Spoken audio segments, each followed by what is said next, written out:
And you thought this was the end of Scare Show 4. So naive. Well, after this review it'll be over, but still, shut up. I love you.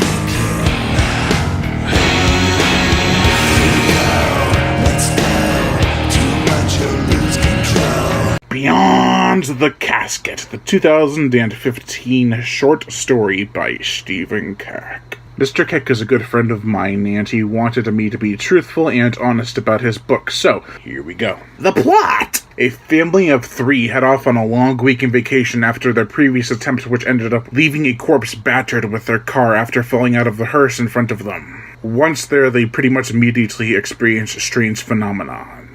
Turns out they ran over the wrong corpse. This book is the Troll 2 of books. Just imagine that movie, but with even dumber characters. Granted, they do give a decent explanation as to why they don't just leave the motel they're staying at, which is numbered 666, by the way. However, there's too many horrifying and even brutal things happening that they just seem to shrug off. Like, our son has a pentagram carved into his back. Better get to bed and we'll do something about it tomorrow. Seriously, people. React!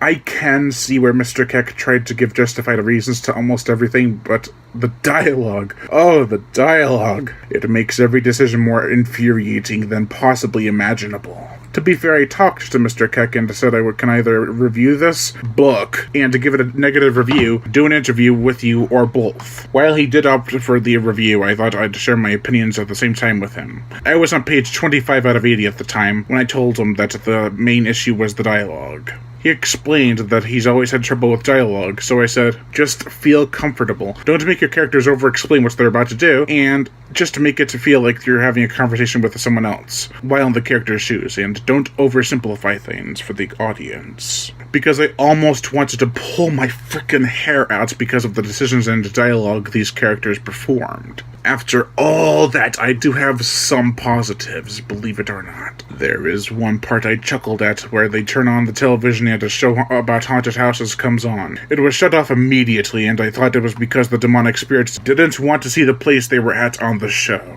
But there was no punch to that joke. There was no payoff, which was upsetting. It would have been funny if after all they'd been through, they see it on the show, and one of them could have been like, well, I could have told you that. Also, the last 15 pages or so are highly entertaining. Dumb, but entertaining. Hell literally erupts from the cracks in the ground as a demonic spirit gives chase. I won't spoil much. There's even some creativity in the climax that was interesting but cheesy as hell. Is this the worst book I've ever read? While the title did belong to Orca for its terrible and ruined characters mostly, there is one thing I can say that's beyond the Casket did that Orca didn't really do for me. Entertain me. But the writing in Orca is better. Orca took itself too seriously, with unlikable characters. Even though I don't mind it taking itself seriously, the characters were just despicable, and spits in the face to the movie's characters. Beyond, the Casket took itself way over the top with poorly written characters, dialogue, and even describing scenery. So, Beyond, the Casket is the worst book I've ever read, but it's not the worst book out there. It probably isn't. I don't know. Still, if you like complete cheese in your stories that will either entertain or infuriate you, then there's a possibility you'd enjoy this book. Overall, I give Beyond the Casket a 1.5 out of 5.